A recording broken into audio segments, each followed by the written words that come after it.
Merci d'être sur la télévision. Là-bas, pour suivre le journal de ce jour, lundi 16 mars 2020. Mesdames, Messieurs, bonsoir et bienvenue à tous. Hier, dimanche 15 mars 2020, le cadre de concertation et d'action citoyenne de la société civile a prévu une manifestation pacifique à la place de la concertation. Malheureusement, celle-ci n'a pas eu lieu. Les forces de l'ordre ont violemment réprimé les manifestants. D'importants dégâts matériels enregistrés et même de pertes en vie humaine. Plus de 20 boutiques ont été brûlées. Ce matin, une de nos équipes a donc été sur le lieu pour constater les dégâts. Le reportage est signé Ali Sissé Ibrahim et chez vous Guissou.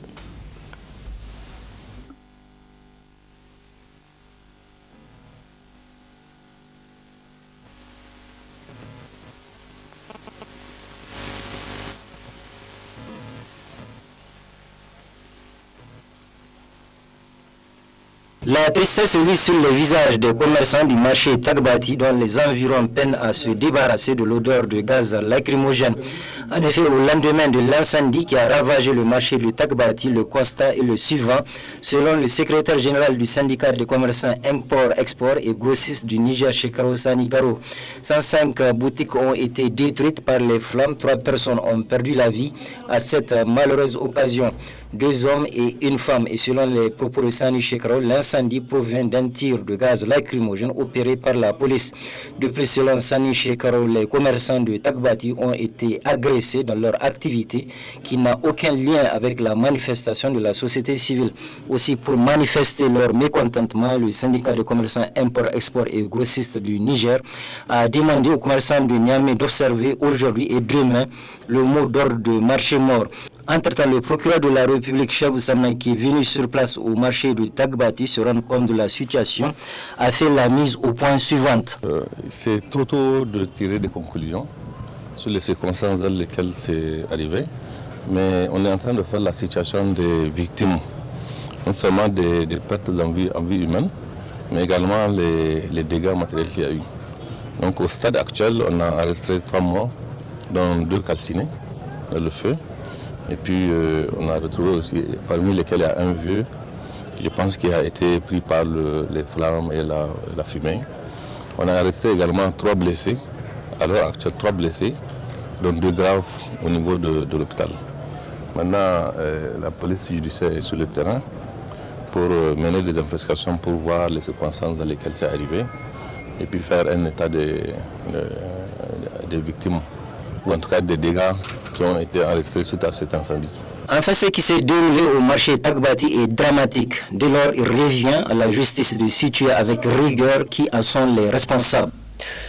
Au lendemain donc de la manifestation des organisations de la société civile ici à Niamey qui s'est transformée en échauffourée, avec toutes les conséquences, un des organisateurs, en l'occurrence Nuhu Mahamadou Arzika, interpellé lui aussi à la police judiciaire hier nuit, revient sur les déroulés de ces événements. C'est dans ce reportage que je vous invite à suivre.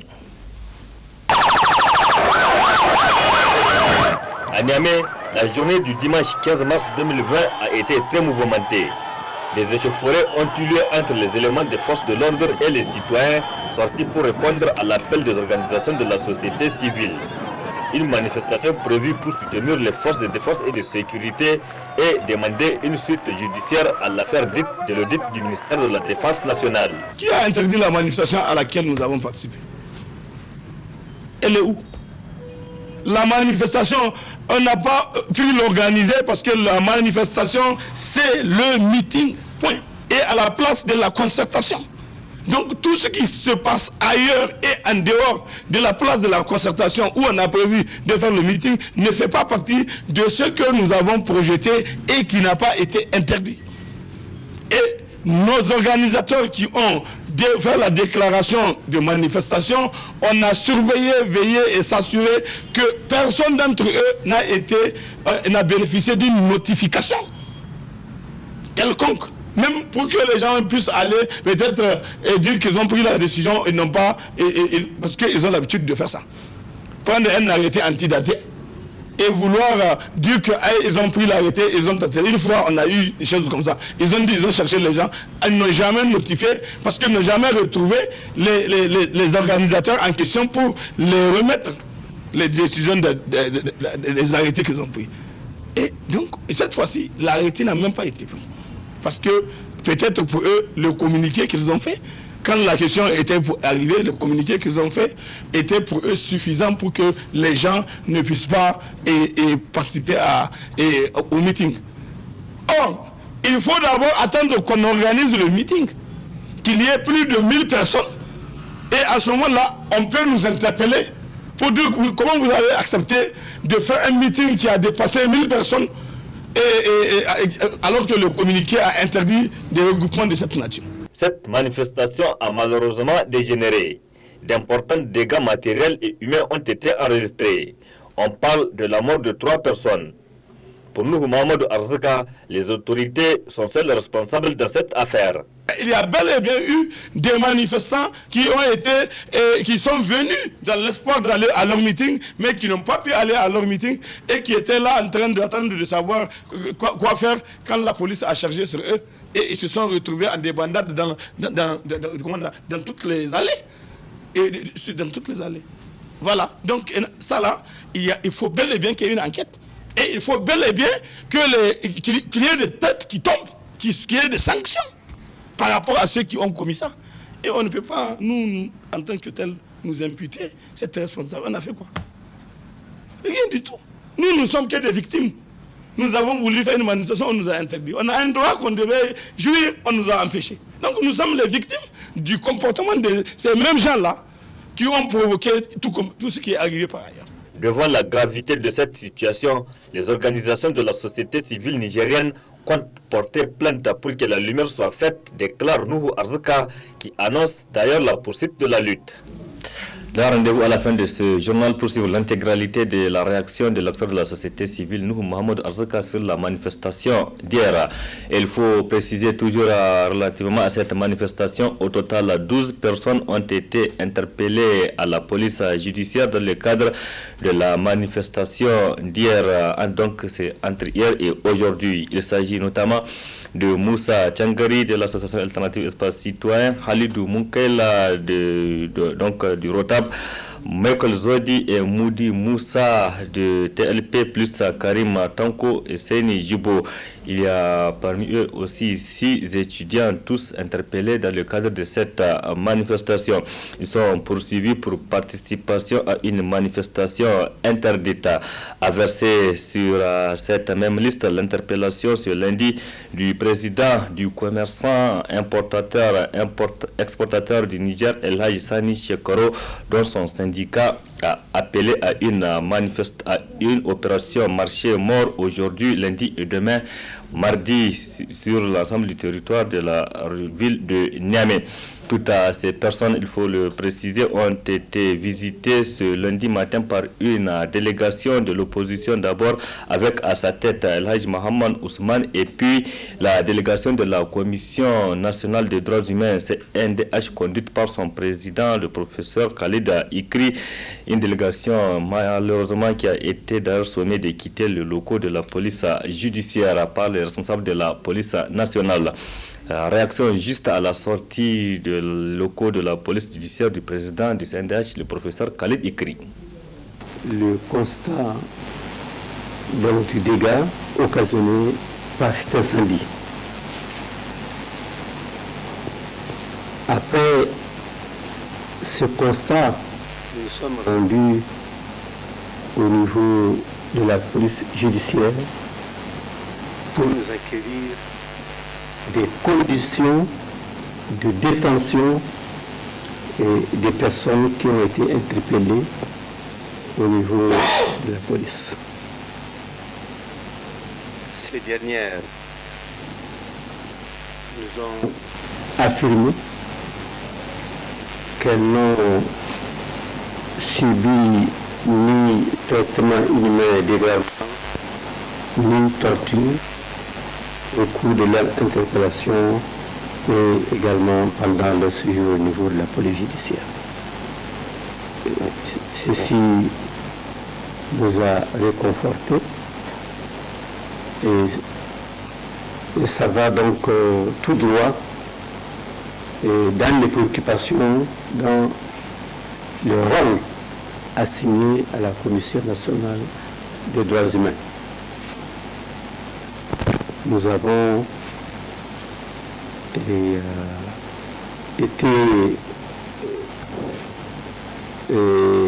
notre mission donc a été interrompue à un moment donné, puisqu'on voulait également voir les étudiants et autres personnes interpellées également à l'occasion de cette manifestation. Il s'agit, je crois, de 3 ou 4 étudiants et puis de 3 autres citoyens qui ont été interpellés. Nous n'avons pas pu les voir et en effet nous avons reçu donc un mot du DGPN nous demandant de quitter les lieux et sinon il fait intervenir les moyens appropriés pour nous faire partir Ménil-Kadich. Compte tenu de la composition de l'équipe, j'ai jugé utile d'interrompre la mission et venir donc au siège de la commission faire le compte rendu donc de ces 2 visites et de M. Tagbati et des leaders interpellés. Toujours parlant de cette manifestation donc violemment réprimée hier ici à Niamey. Réaction à présent, d'abord commençons par celle du mouvement Tournons la page qui s'est prononcé aujourd'hui relativement à ce qui s'était passé hier. Le collectif Tournons la page appelle les camarades de la société civile à toutes les forces sociales et politiques à continuer la lutte pour exiger l'ouverture d'une information judiciaire suite au rapport provisoire faisant cas de l'inspection de détournement de plusieurs milliards de nos francs CFA destinés à l'achat de matériel aux forces de défense et de sécurité dans le cadre de la lutte contre le terrorisme. Le mouvement Tournons la page demande aussi la libération immédiate de toutes les personnes interpellées suite à sa démarche, dont le coordinateur national Mekol Zodi et le coordinateur régional Moudi Moussa. Le TLP demande aussi d'ouvrir une enquête pour déterminer les causes de l'incendie du marché et traduire les coupables devant la justice. Exige enfin le respect de la liberté d'expression, de manifestation et de réunion des droits fondamentaux. C'était là donc la substance du communiqué du collectif Tournons la page rendu public ce jour même pour condamner les événements du dimanche à Niamey. Un autre communiqué toujours en lien aux événements donc, qui se passent au Niger, c'est celui du réseau des organisations pour la transparence et l'analyse budgétaire Rotab Niger. Cette organisation exige aussi la publication du rapport de l'audit du ministère de la Défense nationale, exige la traduction en justice des auteurs, co-auteurs et complices de détournement des deniers publics, exige le respect du principe de séparation du pouvoir consacré par la Constitution du 25 novembre 2010. Le ROTAB exige une véritable prise en charge des secteurs sociaux de base par l'État du Niger, soutenir les forces de défense et de sécurité dans la lutte contre le terrorisme et enfin le réseau des organisations pour la transparence et l'analyse budgétaire, le ROTAB, appelle l'ensemble des forces à s'engager dans la lutte contre l'impunité et la corruption. C'était là aussi la substance du communiqué de presse du ROTAB, signé par sa vice-coordinatrice, Madame Ousmana Naomi. Le samedi 14 mars 2020, 2 journalistes de la radio et télévision Labari ont été interpellés à la police judiciaire à la suite de la diffusion d'une interview d'un vétérinaire, Dr Zurkaleni Meiga, sur les origines du coronavirus. Une interpellation qui relance ainsi le débat sur la liberté de la presse au Niger. Reportage Nefissa Zakou et Abouakar Soleil. Le présent communiqué du bureau du conseil d'administration de la maison de la presse fait suite à la convocation du rédacteur en chef et de la journaliste présentatrice du groupe de presse Labari par la police judiciaire intervenue après une interview accordée à un docteur vétérinaire sur le coronavirus. Dans ce communiqué, la maison de la presse conteste et condamne avec la dernière énergie cette interpellation.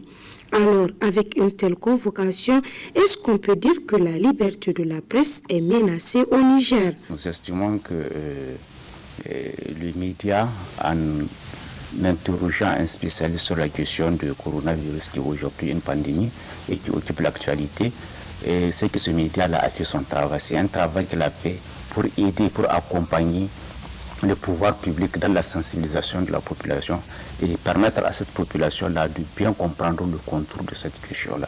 Pour nous, le bureau du conseil d'administration de la maison de la presse, nous avons estimé que s'il y a des problèmes, si le message que ces spécialistes-là a pu transmettre sur ce média-là n'est pas le bon message, il y a des contre-vérités là-dessus, la loi a prévu un mécanisme par lequel on peut régler cette question-là. L'ordonnance 2010-035 a décliné comment procéder à résoudre ces questions-là en pareille situation. Et nous avons profité de l'occasion pour rappeler au pouvoir public l'engagement qu'ils ont pris d'œuvrer pour la promotion de la liberté de la presse. À partir de cette convocation, dire que la liberté de la presse est menacée, je crois qu'il ne faut pas aller trop vite. C'est des actes isolés qu'on arrive qui se posent de temps en temps. Et nous ne pensons pas que c'est fondamentalement une remise en cause de la liberté de la presse. Le conseil d'administration de la maison de la presse envisage plusieurs activités de sensibilisation pour contrecarrer ces genres de situations qui portent atteinte à la liberté de la presse au Niger. La maison de la presse continue à former et à sensibiliser tous les acteurs, y compris les médias d'abord et le pouvoir public, à aller dans le sens de créer les conditions pour permettre aux journalistes de faire leur travail, en toute indépendance et en toute liberté. Voilà sur la logique dont nous sommes. Et nous continuons effectivement à appeler ces pouvoirs publics-là à créer les conditions devant permettre aux journalistes de se sentir à l'aise dans le travail qu'ils font. Il y a des questions, effectivement, de couverture de certains événements qui causent problème. Donc, tout ça, là, c'est des formations que nous sommes en train de mener. Actuellement, la maison de la presse est à Zender pour former les journalistes sur ces questions de couverture des grands événements où il y a des risques et que le pouvoir public puisse comprendre que les médias, comme tous les autres corps de métier, font un travail d'intérêt public. À travers cette interview, la télévision Labari est donc pleinement dans son rôle au vu de l'actualité que constitue le coronavirus et étant guidée par le seul et unique but d'édifier le public sur cette pandémie. Il faut rappeler, Nafisa Zakou, que Adamou Soumana et Arieta Sala ont été interpellés à la police judiciaire. Le premier en tant que rédacteur en chef adjoint et la seconde en tant que journaliste présentatrice du journal du jour de diffusion de l'interview du docteur vétérinaire Zurkaleni Meiga, gardé à vue à la police judiciaire depuis le samedi 14 mars dernier. Il est gardé à vue pour avoir éclairé le public sur justement les origines du coronavirus, une maladie selon lui d'origine animale. Les syndicats du secteur de l'éducation, membres de la FUSEN, étaient aussi en conclave cet après-midi au siège de la CDTN. Une rencontre qui a été sanctionnée par une déclaration relative à la situation sociopolitique du Niger. Faisons le point avec Adam Soumana et Sadou Doumi.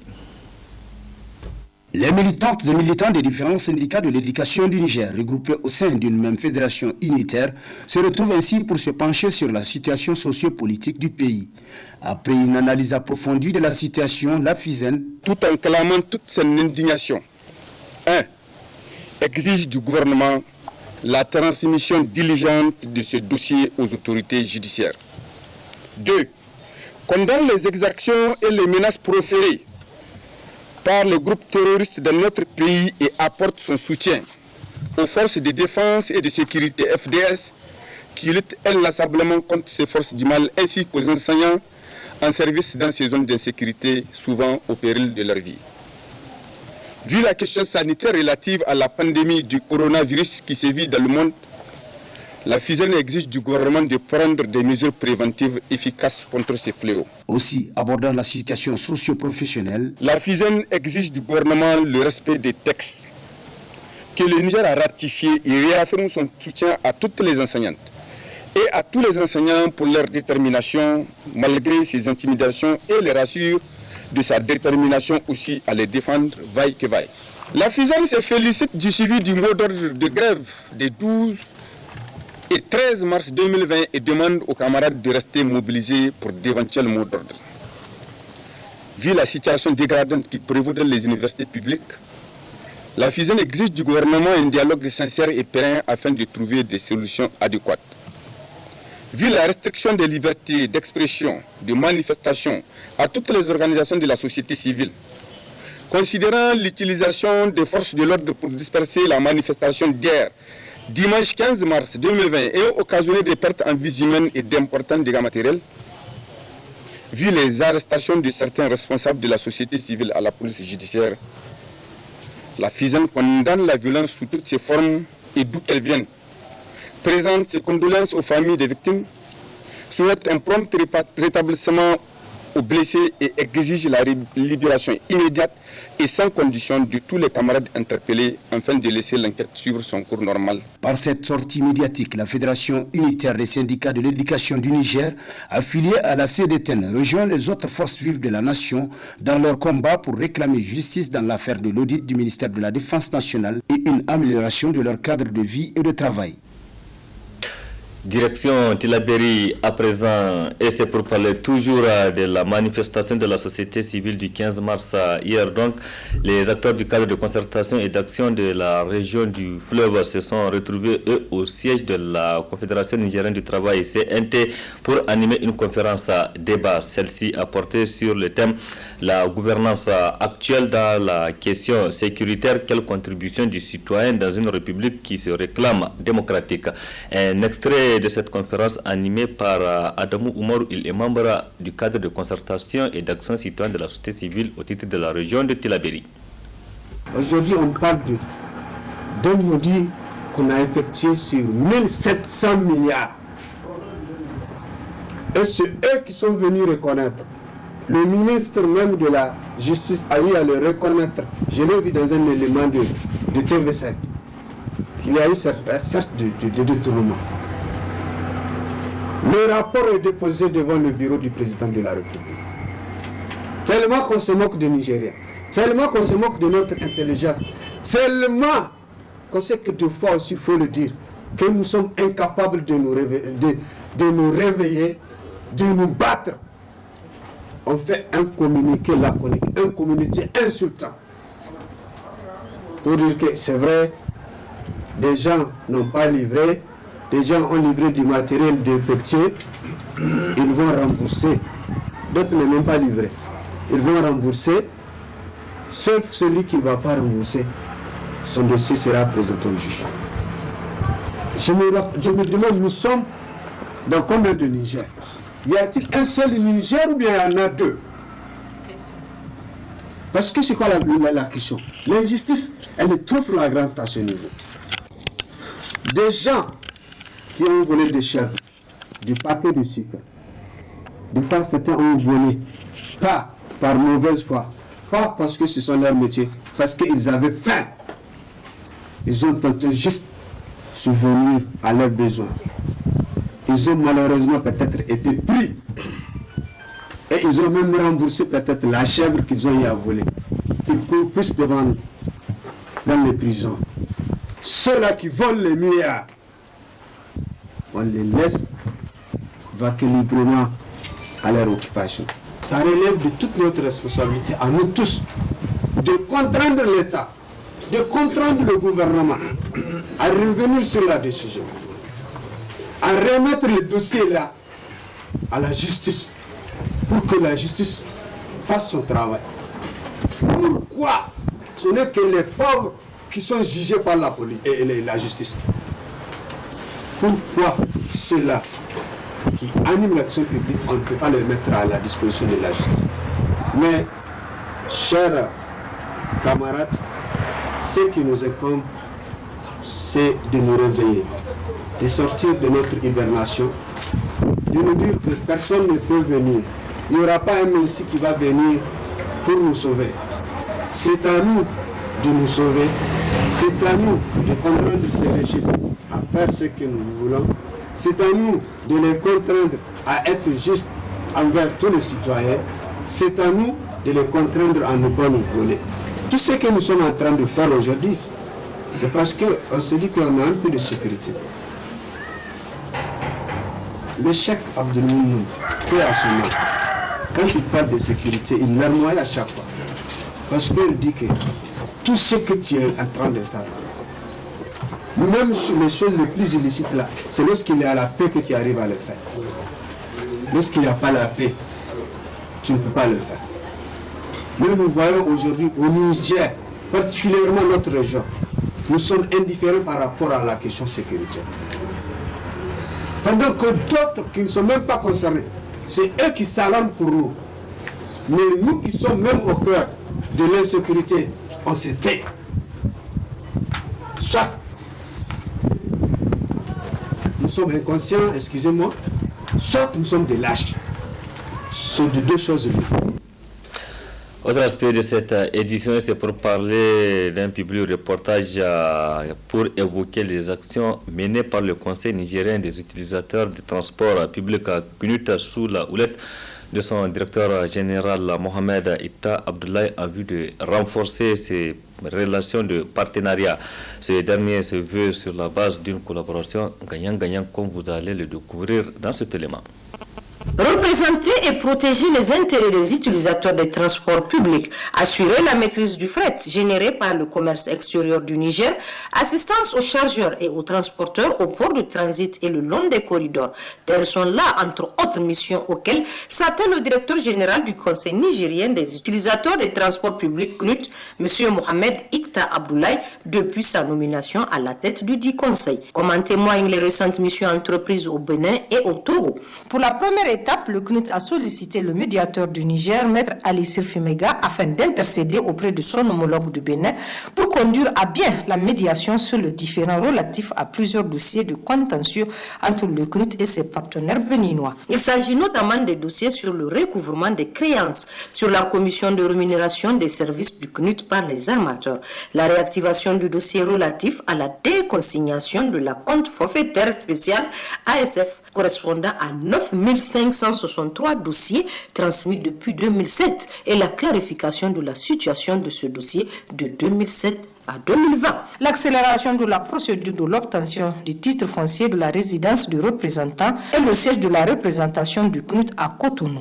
Les deux délégations ont longuement échangé sur le barème des tarifs, taxes et redevances de prestations d'enlèvement des véhicules d'occasion en transit au port de Cotonou en application de l'arrêté interministériel ministériel signé depuis 2017 par le ministre des Infrastructures et des Transports et celui de l'économie et des finances de la République du Bénin.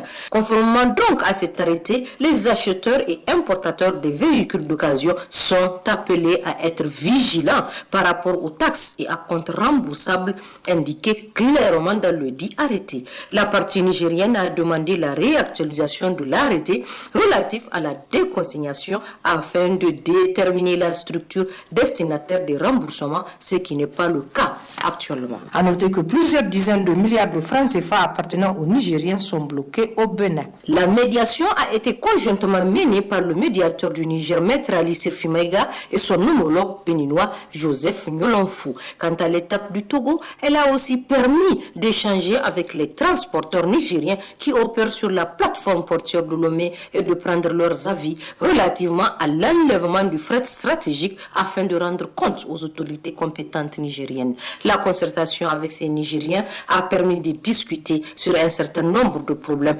touchant l'exercice du transport terrestre, des matières dangereuses et du transport des équipements et du matériel au départ ou à destination des sites miniers et du transport des hydrocarbures au Niger. De droit à la mer et le respect strict des textes régissant les transports de fret stratégiques sur le plan national et international. À toutes les étapes, d'importantes recommandations ont été formulées en vue d'améliorer davantage les conditions de vie et du travail de nos compatriotes qui opèrent au Bénin et au Togo. Ces deux missions, menées à Cotonou et à Lomé, ont été des occasions importantes ayant permis au CNUT et ses partenaires béninois et togolais de repartir sur de bonnes bases pour une collaboration gagnant-gagnant. Place à présent à la réaction du président du MPCR, également un des organisateurs des journées d'action citoyenne, Nuhu Mohamedou Arzika, qui explique les conditions dans lesquelles la manifestation du dimanche 15 mars a eu lieu ici à Niamey. Très bonne réception. Nous, en ce qui nous concerne, nous ne nous reprochons rien du tout. On ne sait pas avoir commis un acte qui soit illégal, qui soit contraire à la légalité. Et ce n'est même pas de notre genre, ça ne fait pas partie de notre ligne de conduite. On a toujours travaillé à lutter pour la consolidation de l'état de droit de notre pays et nous sommes des organisations de la société civile citoyenne qui font la promotion des droits de l'homme et de la démocratie. Mais, chose curieuse encore, quand on nous a posé des questions pour nous dire que comment on est venu à organiser une manifestation alors qu'elle a été interdite. Nous avons dit non. Notre manifestation projetée n'a jamais été interdite. Il y a une déclaration de manifestation qu'on a déposée en bonne et due forme depuis 6 jours avant la date.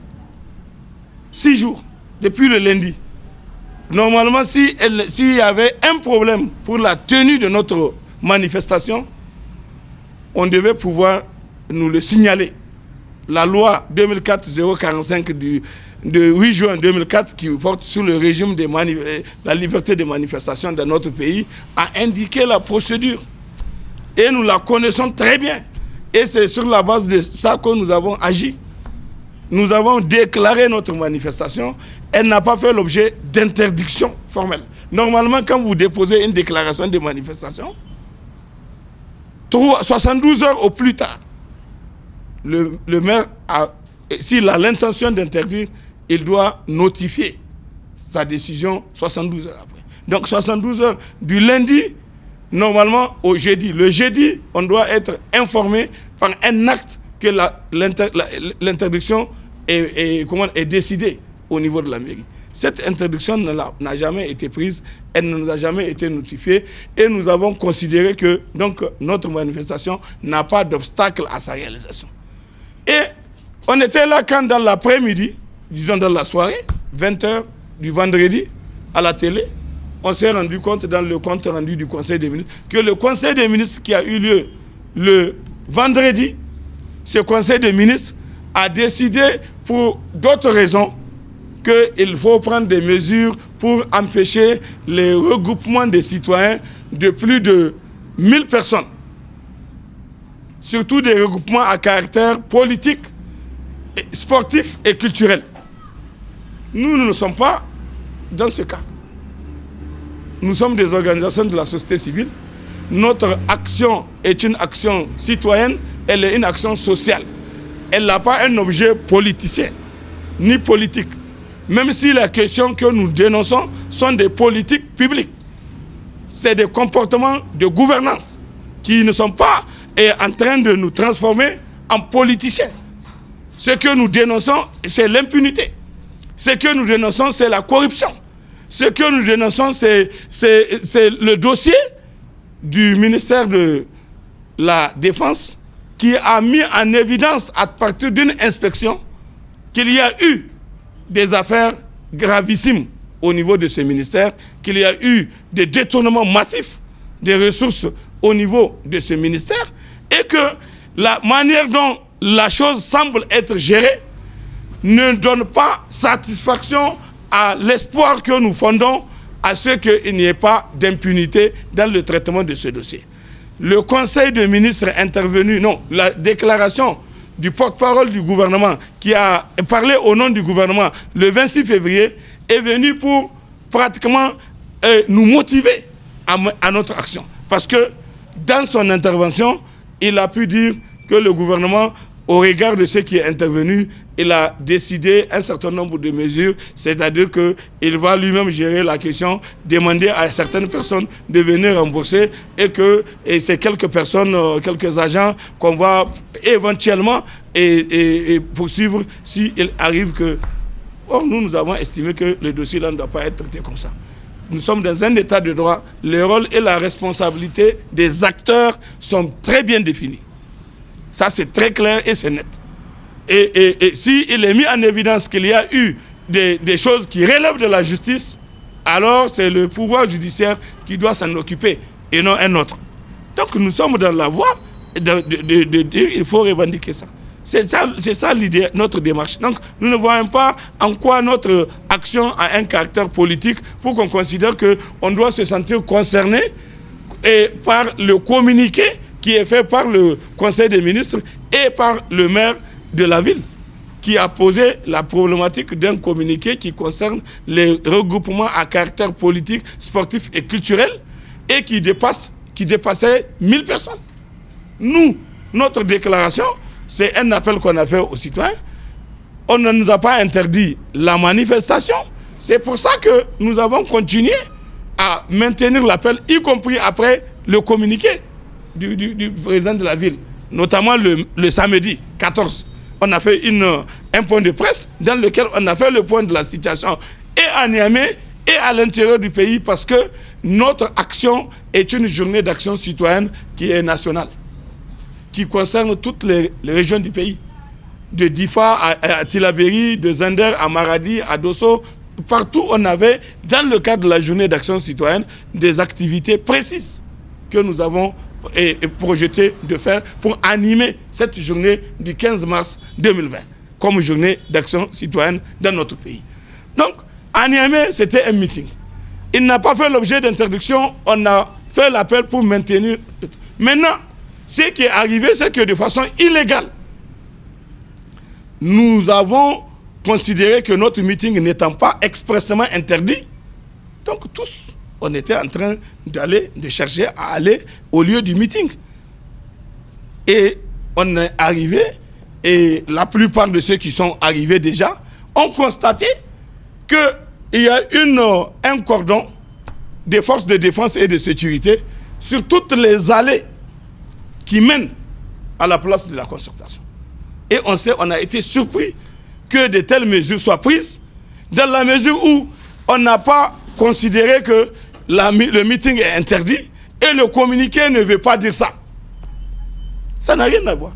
Maintenant, nous étions là. Les gens qui sont arrivés, ils sont dans les allées. Les policiers qui sont là pour obstruer l'accès à la place de la concertation se sont mis encore à charger sur les citoyens qui sont dans les allées, qui sont des petits groupes de 10, 15, 20 personnes, qui sont là en train de s'interroger, de se demander qu'est-ce qui se passe, pourquoi ça, comment un meeting qui n'est pas interdit, on va encore trouver la police à barricader l'endroit. Et c'est naturel que les gens soient dans la position de s'interroger, de se poser des questions, ce qui est tout à fait normal. Et c'est dans ce contexte-là que la police, et disons des forces de défense et de sécurité, surtout la police, a chargé sur beaucoup de manifestants, dans toutes les allées. Dès qu'ils voient un regroupement de 10, 15, 20 personnes, ils envoient lacrymogènes à des endroits qui n'ont rien à voir avec le lieu de la manifestation prévu, c'est-à-dire la place de la Constitution. Il y a même des gens qu'on est partis retrouver jusque vers El Nasser, qui sont là-bas, El Nasser, en train de s'asseoir, d'attendre de savoir qu'est-ce qui se passe. On est parti là-bas pour les trouver. D'autres, on les a retrouvés vers le grand marché. D'autres ont été pourchassés même jusque vers le rond-point Moré. Est-ce qu'il y a une raison à ça? Parce que même pour dire qu'il faut disperser les regroupements, selon le communiqué du maire, c'est des regroupements qui doivent dépasser 1000 personnes. Et il n'y a jamais eu hier à Niamey, dans le cadre de ce qui a été fait, un regroupement qui a dépassé même 100 personnes. À plus forte raison, 1000 personnes. Et constater que c'est un regroupement à caractère politique, ou sportif ou culturel, pour que cela puisse tomber dans le champ de la mesure édictée par le maire à travers son communiqué. Il n'y a rien de tout ça. Donc, ils ont fait de la violence sur les gens, gratuite. Et ça a provoqué tout ce que nous avons appris par la suite en termes de conséquences. Et que les gens aujourd'hui, à notre avis, doivent être en situation d'assumer. C'est très clair. Maintenant, on nous a interpellés, nous étions arrivés, on nous a signalé ça. Maintenant, nous avons pu donner tous ces éléments d'appréciation. Et après, on nous dit, bon, et moi, je peux partir. Je sors, je descends, je viens vers mes camarades, je dis, où sont mes camarades? On dit non, qu'eux, on leur a signifié la garde à vue. J'ai dit, mais si on l'a signifié la garde à vue à mes camarades, nous sommes dans la même situation. Pourquoi moi dois-je partir? Pourquoi dois-je partir? Donc, on était resté, on a tiraillé comme ça avec, comment on appelle, on était pratiquement vers minuit, hein, avant que finalement, sur le conseil de mes avocats, que j'accepte d'aller avec eux et pour qu'on puisse quitter comme je ne suis pas retenu pour être gardé à vue. Parce que ce qu'on les reproche, on reproche la participation à une manifestation interdite. Mais qui a interdit la manifestation à laquelle nous avons participé? Elle est où? La manifestation, on n'a pas pu l'organiser parce que la manifestation, c'est le meeting. Point. Et à la place de la concertation. Donc tout ce qui se passe ailleurs et en dehors de la place de la concertation où on a prévu de faire le meeting ne fait pas partie de ce que nous avons projeté et qui n'a pas été interdit. Et nos organisateurs qui ont fait la déclaration de manifestation, on a surveillé, veillé et s'assuré que personne d'entre eux n'a bénéficié d'une notification quelconque. Même pour que les gens puissent aller peut-être dire qu'ils ont pris la décision et non pas... parce qu'ils ont l'habitude de faire ça. Prendre un arrêté antidaté et vouloir dire qu'ils ont pris l'arrêté, ils ont tenté. Une fois, on a eu des choses comme ça. Ils ont dit, ils ont cherché les gens, ils n'ont jamais notifié parce qu'ils n'ont jamais retrouvé les organisateurs en question pour les remettre les décisions, les arrêtés qu'ils ont pris. Et donc, cette fois-ci, l'arrêté n'a même pas été pris.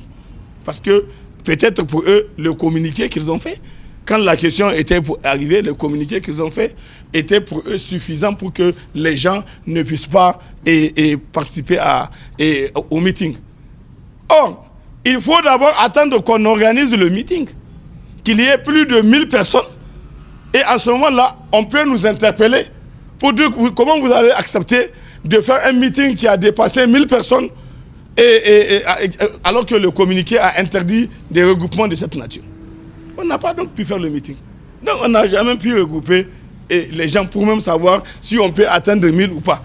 Il n'y a pas longtemps, on a vu dans les réseaux sociaux et même dans leur déclaration dire eux-mêmes rire de nous parce qu'ils estiment qu'il y a eu, à l'occasion de la fin de la session citoyenne budgétaire citoyen de Alternative, quand on a voulu faire une manifestation, et en fait, c'était même pas une manifestation, c'était un mouvement pour aller remettre comment on appelle ça, le mémorandum, normalement à l'Assemblée. On n'a pas regroupé grand monde.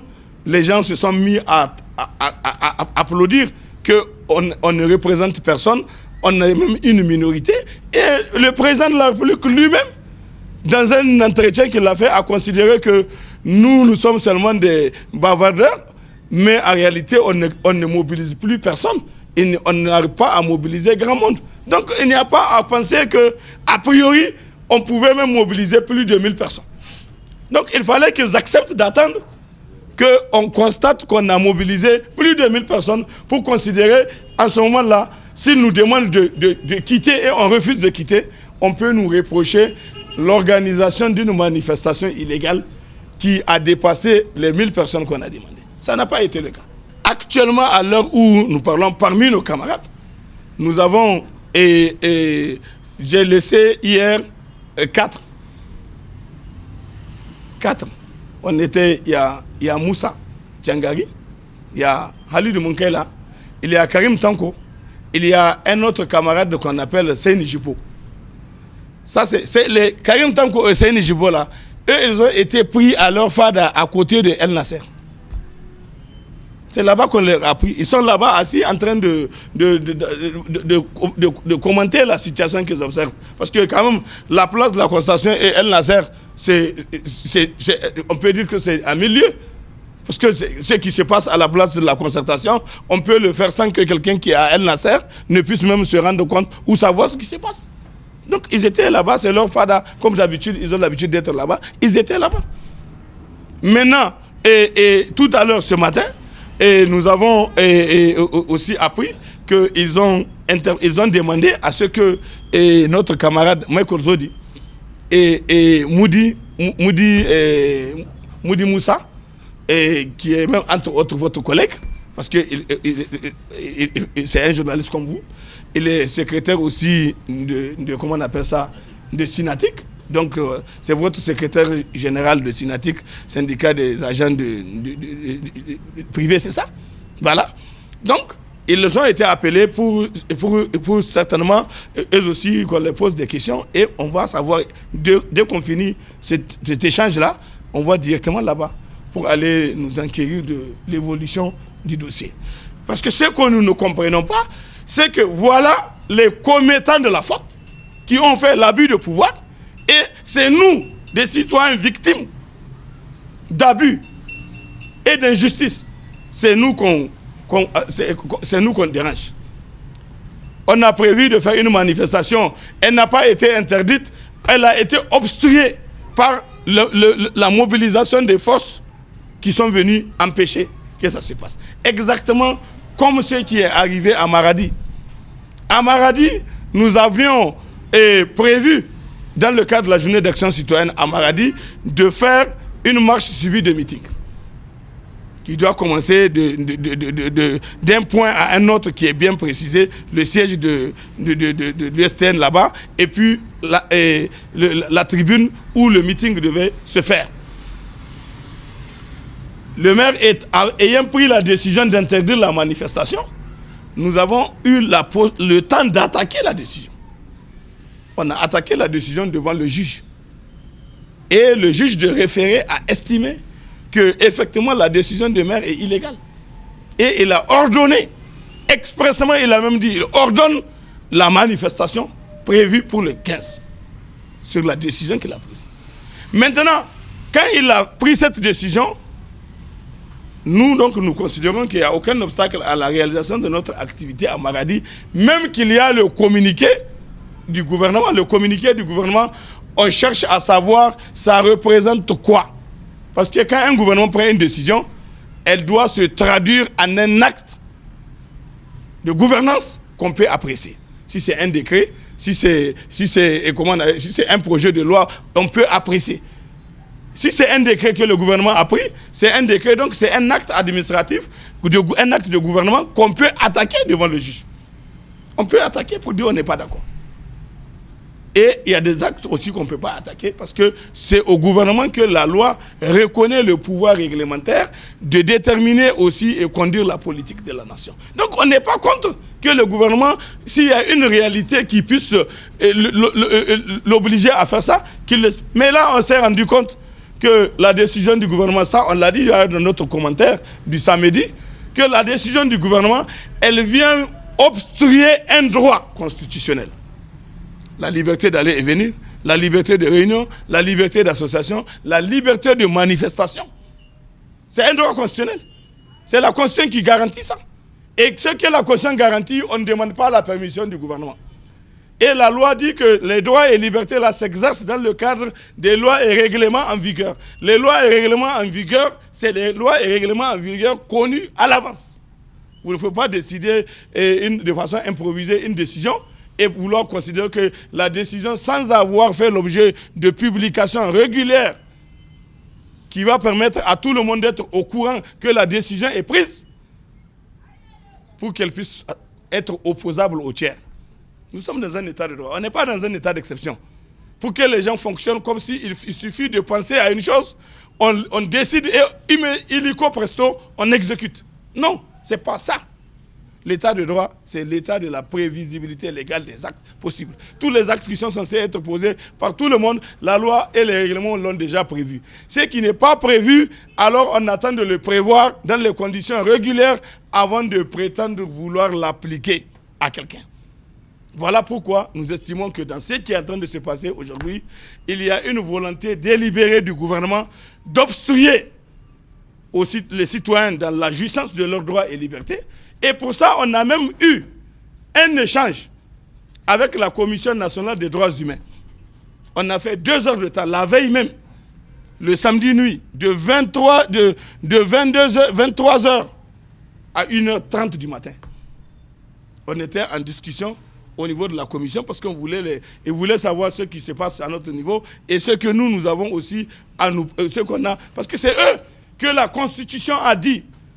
La Commission des droits humains, c'est elle qui est chargée, la seule dans ce pays, de veiller à l'effectivité de la jouissance des droits et libertés consacrés par la Constitution. Donc si nous avons une menace, si nous avons une volonté d'abuser de nos droits ou de l'interdiction, c'est notre droit et notre devoir en tant que citoyen de recourir au cadre légal prévu. Dans le cas d'espèce, le cadre légal prévu, c'est la Commission nationale des droits humains. C'est à elle qu'on doit faire la mention pour lui dire « Nous sommes en train d'être victimes de la volonté d'interdire et de nous interdire la jouissance de nos droits. » Et comme c'est eux qui sont chargés de veiller à l'effectivité, même s'ils n'ont pas des armes et autres, ils ont au moins les prérogatives légales et constitutionnellement prévues. C'est pour ça qu'on les a tenus aussi à les informer. Parce que nous sommes des acteurs de la société civile responsables. Et nous sommes légalistes. Et nous sommes plus légalistes que tous ceux qui sont là en train de bavarder, qui abusent seulement de leur position de pouvoir. Donc, aujourd'hui, on constate qu'il y a une volonté de nous divertir, de divertir l'opinion. Avec les événements qui sont en train de se créer, nous restons sereins. Notre position et notre lutte engagée continue. Et il faut absolument que les uns et les autres le sachent. On ne peut pas accepter d'être déviés. Et les gens qui ont commis leur faute dans le cadre de la gestion de ce dossier, eux aussi doivent payer. Ce n'est pas parce qu'on est président de la délégation qu'on peut décider comme ça de sortir des forces et obstruer une activité qui n'a pas été interdite. Pour quelle raison? Il est venu constater qu'on a dépassé 1000 personnes pour demander de nous interdire. Ou bien il est un précipitateur qui peut imaginer combien de personnes vont arriver et il prend des dispositions avant que les personnes n'arrivent. Maintenant, ils vont certainement chercher à savoir qu'est-ce qui est arrivé. Mais pour nous, la responsabilité politique et morale de ce qui est arrivé hier, elle est celle du gouvernement. C'est le gouvernement qui est responsable de ça. Et le maire, président du conseil de la ville, qui a ordonné à la police de sortir et qui a provoqué la situation qui est arrivée. Même qu'on a entendu le ministre de l'Intérieur dire qu'il n'y a même pas eu de manifestants dans la zone. Donc, ça veut dire que le ministre n'a pas peur de dire ce qui n'est pas vrai. tout le monde a vu qu'il y a bel et bien eu des gens qui ont été pourchassés et qui sont arrivés dans la zone en train de chercher à détaler parce que de la position qui était la leur en train de vouloir aller à la place de la concertation, n'ayant pas pu aller à la place de la concertation, à un moment donné, la police a chargé, j'allais dire les forces de défense et de sécurité, mais dans le cas d'espèce, c'était la police, elle a chargé sur les manifestants qui se sont retrouvés en débandade. Et comme ils tiraient à bout portant, ils tiraient avec les gaz lacrymogènes partout, mais évidemment, beaucoup de gens ont suffoqué les gaz lacrymogènes. On ne sait même pas combien de gens sont aujourd'hui actuellement malades. On ne sait pas. Ce qu'on a vu, c'est ceux qui ont été victimes de l'incendie qui a été déclenché au niveau de ce marché-là. Et cet incendie-là, tous qui ont parlé, ont raconté que c'est justement au moment où la police a engagé la poursuite contre les gens qui cherchent à chasser pour rien, alors qu'ils n'ont rien fait. Il n'y a aucun regroupement qui a regroupé 1000 personnes. Et pour quelle raison on va chercher à chasser des gens qui ne sont pas 1000? Ils ne sont pas 1000. Ils ne sont pas arrivés au nombre de 1000. Pourquoi on va les chasser? Pourquoi on va charger des trucs contre eux? Et qui est venu vers eux-mêmes pour dire, écoutez, vous ne devez pas être là, partez. Personne n'est venu leur descendre. Personne n'est venu dire à aucun groupe des gens qui ont été victimes d'une sommation qui leur demande de quitter avant de charger. Ils ont simplement chargé à partir du moment où quelqu'un, à un moment donné, leur a dit il faut les faire disperser. Et les gens se sont mis à tirer sur les gens pour les disperser. De façon totalement abusive. Ce que je vais pouvoir dire à la fin de cet échange-là, c'est que nous devons tous comprendre que nous sommes dans un état de droit. Cet état de droit-là, le gouvernement comme nous, citoyens, nous avons tous l'obligation de respecter les lois et règlements de la République. Ce n'est pas seulement aux citoyens que cela incombe, c'est aussi aux gouvernants. La constitution de notre pays est très claire, à son article 39. Tout citoyen, civil ou militaire, a le devoir sacré de respecter en toutes circonstances la constitution et l'ordre juridique de la République. Donc la constitution et l'ordre juridique de la République, c'est très clair. Ce sont les dispositions de la constitution telles qu'elles existent et les lois de la République telles qu'elles existent et non les lois qui sont dans la tête des gens. Lorsque les gens fonctionnent de cette façon, on tombe dans le coup de notre cadre et non le cadre républicain et non le cadre légal. Et en ce moment-là, ceux qui ont transgressé le cadre légal doivent payer. Ils doivent payer. Aujourd'hui, on a enregistré ces morts, mais ce n'est pas parce que quelqu'un est venu dire que c'est pas un tel, et qu'il y a les caméras. Mais comme ils ont les caméras dans la ville, qui ont regardé le mouvement, qui regardent le mouvement de tous les gens dans la ville, mais on n'a qu'à, ils ont regardé leurs caméras pour voir justement que dans leurs caméras, il y a bel et bien eu des manifestants qui ont été et qui sont venus dans l'espoir d'aller à leur meeting, mais qui n'ont pas pu aller à leur meeting et qui étaient là en train d'attendre de savoir quoi faire quand la police a chargé sur eux. Et ils se sont retrouvés en débandade dans toutes les allées. Et dans toutes les allées. Voilà. Donc ça là, il faut bel et bien qu'il y ait une enquête. Et il faut bel et bien qu'il y ait des têtes qui tombent. Qu'il y ait des sanctions par rapport à ceux qui ont commis ça. Et on ne peut pas, nous, en tant que tel, nous imputer cette responsabilité. On a fait quoi? Rien du tout. Nous ne sommes que des victimes. Nous avons voulu faire une manifestation, on nous a interdit. On a un droit qu'on devait jouir, on nous a empêchés. Donc nous sommes les victimes du comportement de ces mêmes gens-là qui ont provoqué tout ce qui est arrivé par ailleurs. Donc voilà ce que je peux vous dire. Inch'Allah, la suite, c'est que dans tous les cas, nous, on n'entend pas être déviés de notre démarche. Nous sommes convaincus qu'aujourd'hui, nous n'avons rien fait. Et donc, nous sommes actuellement en train d'être victimes des interpellations abusives. Nous allons suivre ça. Je vous ai dit que de ce pas, on va aller savoir la suite qui est réservée à nos camarades. Et nous sommes en consultation avec nos conseils juridiques. Nous avons engagé, nous aussi, des services d'huissiers pour faire des constats par rapport à tout ce qui a été fait pour que nous aussi, nous constituions nos dossiers d'assignation pour assigner les gens devant la justice. Pour qu'eux aussi, par rapport à ce dont nous avons été victimes, qu'ils puissent, on puisse nous faire justice. Ce n'est pas seulement dans un sens qu'il y a la justice, c'est eux aussi dans l'autre sens. Cette fois-ci, on va faire ça. Maintenant, nous allons voir. Les camarades, aujourd'hui, on les a bloqués, on a dit pour participation. Et c'est ça le chef d'accusation. Participation à une manifestation interdite. Mais quelle est la manifestation interdite? Interdite par qui et comment? Où est l'acte? Il n'y a pas d'acte d'interdiction. Et ensuite, il n'y a pas eu de participation à une manifestation parce que la manifestation n'a pas eu lieu. La manifestation, c'est le meeting. C'est aller au meeting à la place de la concertation. Il n'y a pas eu, parce qu'on a obstrué avant d'arriver, depuis 3h ou 4h du matin, le maire a fait mettre les forces de défense et de sécurité sur toutes les allées. Ce qui fait que personne n'a pu accéder à l'endroit. Et ce qui est très important à mentionner, personne n'a pu accéder à l'endroit et nous n'avons pas cherché à vouloir forcer les cordons de la police pour dire que il nous faut forcément aller à la place de la constatation. Personne n'a fait ça. Quand on a constaté, comme dans notre activité, ce que nous avons prévu de faire là, c'est en réalité un meeting de soutien aux forces de défense et de sécurité aussi. Donc, celle-là qu'on nous met devant, nous avons, nous, la conscience qu'elles ne sont en rien responsables de la situation. C'est ceux qui veulent les utiliser leur position de faiblesse, parce qu'il s'agit de leur travail, et on leur donne des ordres manifestement illégaux, parce qu'on veut par ailleurs protéger d'autres intérêts. Parce que nous, dans notre dossier que nous allons dénoncer, qu'on devait dénoncer justement au meeting, c'est 1. Exprimer notre soutien de vive voix aux forces de défense et de sécurité. 2. Dénoncer la malgouvernance. Exiger que la suite soit donnée à ce dossier pour que tous ceux qui sont coupables, à quelque niveau que ce soit, d'une parcelle de faute, qu'ils puissent être dans la position d'être jugés et sanctionnés. C'est ça qu'on a dit. C'est ça notre lutte.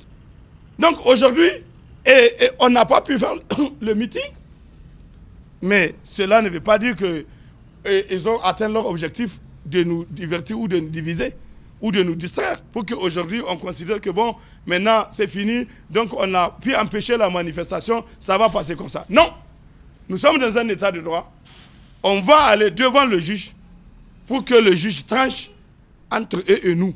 Est-ce qu'ils ont le droit de nous empêcher de manifester comme ça? Donc la lutte continue. Sachez que la lutte continue. Et tout le monde doit être sur son pied de lutte et continuer à maintenir le cap. Maintenant, il faut déplorer que les gens, souvent vous les voyez, on parle de mobilisation. Une lutte ne peut pas se gagner sans la mobilisation effective et active des gens. Et si chacun va continuer à se mettre dans son coin et attendre de savoir c'est quoi la suite, et qu'il attend que ce soit seulement les autres qui vont faire la lutte, dans une lutte citoyenne, elle se gagne par la mobilisation des acteurs. Ce n'est pas une lutte que nous voulons, nous, violente. Notre lutte est pacifique. C'est par le nombre de gens qui se mobilisent qu'on peut avoir à gagner ce qu'on cherche. Mais s'il n'y a pas une forte mobilisation des gens, alors dans ces conditions, les autres vont penser que c'est parce que les gens ne sont pas d'accord avec la manifestation, ils ne sont pas d'accord avec l'objet de la manifestation, et donc par conséquent, c'est eux qui ont raison, et donc ils vont continuer. Et comme nous sommes dans un état de droit et en démocratie, les gens vont estimer bon, que s'il n'y a pas de gens qui manifestent, comme l'a dit le président Issoufou un jour, lui, il n'a pas vu le monde. C'est ça qu'il a dit. Moi, je n'ai pas vu le monde, je n'ai pas vu de foule. Et comme il n'a pas vu de foule, il s'en fout, même qu'il est président de tout le monde, de respecter même un Nigérien, un seul, à plus forte raison, quelques Nigériens, même si c'est une minorité des minorités, on doit écouter la minorité dans un état de droit pour essayer de faire droit à ses revendications, si c'est possible.